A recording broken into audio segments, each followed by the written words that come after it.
ನೇಹಾ ಹತ್ಯೆಗೆ ಇಡೀ ಕರುನಾಡು ಕಂಬನಿ ಮಿಡಿಯುತ್ತಿದೆ. ವಿದ್ಯಾರ್ಥಿನಿ ಸಾವಿಗೆ ನ್ಯಾಯ ಸಿಗಬೇಕೆಂಬ ಕೂಗು ಕೂಡ ಹೆಚ್ಚಾಗಿದೆ. ಇವತ್ತು ಹುಬ್ಬಳ್ಳಿಯಲ್ಲಿ ಎನ್ಎಸ್ಯುಐ ವಿದ್ಯಾರ್ಥಿಗಳು ಜಸ್ಟಿಸ್ ಫಾರ್ ನೇಹಾ ಅಂತ ಬೀದಿಗಿಳಿದಿದ್ರು.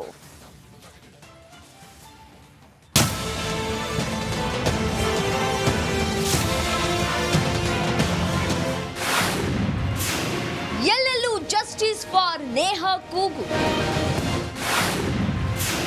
ನೇಹಾ ಹತ್ಯೆ ಖಂಡಿಸಿ ಎನ್ಎಸ್ಯುಐ ಪ್ರತಿಭಟನೆ.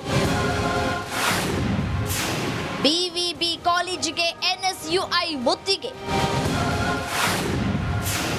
ಗೇಟ್ ತಳ್ಳಿ ಕಾಲೇಜಿಗೆ ನುಗ್ಗಲು ಯತ್ನ.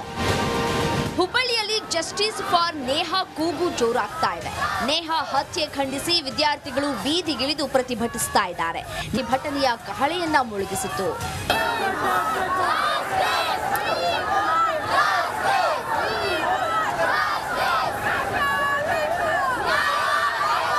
ಕಾಂಗ್ರೆಸ್ನ ಎನ್ಎಸ್ಯುಐ ಸಂಘಟನೆಯ ವಿದ್ಯಾರ್ಥಿಗಳು ನೇಹಾ ಹತ್ಯೆ ಖಂಡಿಸಿ ಬಿವಿಬಿ ಕಾಲೇಜು ಎದುರು ಪ್ರತಿಭಟನೆ ನಡೆಸಿದ್ರು. ನೇಹಾ ಓದ್ತಾ ಇದ್ದ ಬಿವಿಬಿ ಕಾಲೇಜಿಗೆ ವಿದ್ಯಾರ್ಥಿಗಳು ಮುತ್ತಿಗೆ ಹಾಕಿದ್ರು.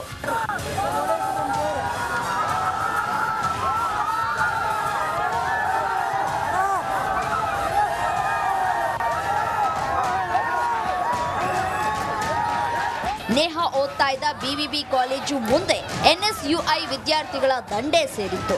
ಆಕ್ರೋಶಗೊಂಡ ವಿದ್ಯಾರ್ಥಿಗಳು ಕಾಲೇಜಿನೊಳಗೆ ನುಗ್ಗೋದಕ್ಕೆ ಪ್ರಯತ್ನ ಪಟ್ಟರು. ನೋಡ್ತಾ ಇದ್ದಂತೆ ಕಾಲೇಜ್ ಗೇಟ್ ತಳ್ಳಿ ವಿದ್ಯಾರ್ಥಿಗಳು ಒಳಗೆ ನುಗ್ಗಿಯೇ ಬಿಟ್ರು.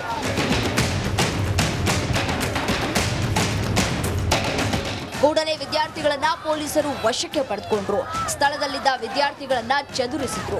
ಇನ್ನು ಇದಕ್ಕೂ ಮೊದಲು ಟೈರ್ಗೆ ಬೆಂಕಿ ಹಚ್ಚಿ ಎನ್ಎಸ್ಯುಐ ವಿದ್ಯಾರ್ಥಿಗಳು ಆಕ್ರೋಶ ಹೊರಹಾಕಿದ್ರು. ಆರೋಪಿಯನ್ನ ಗಲ್ಲಿಗೇರಿಸುವಂತೆ ಆಗ್ರಹಿಸಿದ್ರು. ದಿನ ಕಳೆದಂತೆಲ್ಲ ಜಸ್ಟಿಸ್ ಫಾರ್ ನೇಹಾ ಕೂಗು ಹೆಚ್ಚಾಗ್ತಾ ಇದೆ.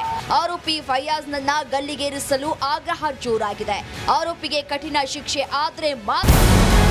ನಮಸ್ಕಾರ, ಕರ್ನಾಟಕ ಪ್ರೈಮ್ ಟೈಮ್ಗೆ ಸ್ವಾಗತ. ನಾನು ಜಯಪ್ರಕಾಶ್ ಶೆಟ್ಟಿ.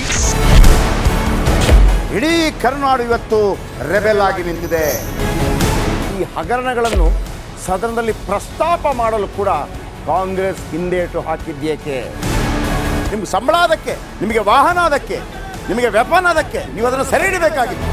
ನೀವು ವಿದ್ಯುತ್ ಬರ ಇದೆ ಅಂತ ಹೇಳ್ತಾ ಇದ್ದೀರಿ. ಎಲ್ಲಿ ಬರ ಇದೆ ನೀವು ಹೇಳಬೇಕು.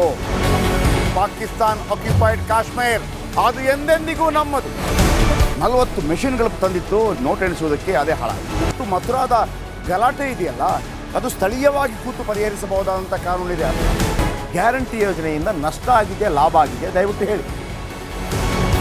Dawood Ibrahim most wanted criminal ಯಾವಾಗಾದ ಅಂದರೆ ಇಲ್ಲಿ ತನಕ ಭಾರತ ದೇಶದಲ್ಲಿ ಓರ್ವ ದಲಿತ ಪ್ರಧಾನಿಯಾದಂಥ ಇತಿಹಾಸವೇ ಇಲ್ಲ. ರಿಪಬ್ಲಿಕ್ ವರ್ಲ್ಡ್ ಆಪ್ ಇದು ಕೇವಲ ಅಪ್ಲಿಕೇಶನ್ ಅಲ್ಲ, ಸಮಗ್ರ ಸುದ್ದಿಗಳ ಸಂಪರ್ಕ ಮಾರ್ಗಕ್ಕೆ ಕ್ರಾಂತಿಕಾರಿ ಬದಲಾವಣೆ. ರಿಪಬ್ಲಿಕ್ ವರ್ಲ್ಡ್ ಆಪ್ ಕೇವಲ ಸುದ್ದಿ ಅಪ್ಲಿಕೇಶನ್ ಅನ್ನ ಪರಿಚಯ ಮಾಡ್ತಾ ಇಲ್ಲ, ಬದಲಾಗಿ ಡಿಜಿಟಲ್ ಸುದ್ದಿ ಬಳಕೆಯ ಹೊಸ ಯುಗಕ್ಕೆ ನಾಂದಿ ಹಾಡ್ತಾ ಇದೆ. ಇದೊಂದು ಬ್ರೇಕಿಂಗ್ ನ್ಯೂಸ್, ಪ್ರಭಾವಶಾಲಿ ಕಾರ್ಯಕ್ರಮಗಳಿಗೆ ಗಟ್ಟಿಯಾದ ವೇದಿಕೆ. ರಿಪಬ್ಲಿಕ್ ವರ್ಲ್ಡ್ ಅಪ್ಲಿಕೇಶನ್ ಈಗ ಲೈವ್ ಆಗಿದೆ. ಗೂಗಲ್ ಪ್ಲೇ ಸ್ಟೋರ್ ಮತ್ತು ಆಪಲ್ ಆಪ್ ಸ್ಟೋರ್ ಎರಡರಲ್ಲೂ ಲಭ್ಯವಿದೆ. ಈಗಲೇ ಡೌನ್ಲೋಡ್ ಮಾಡಿ.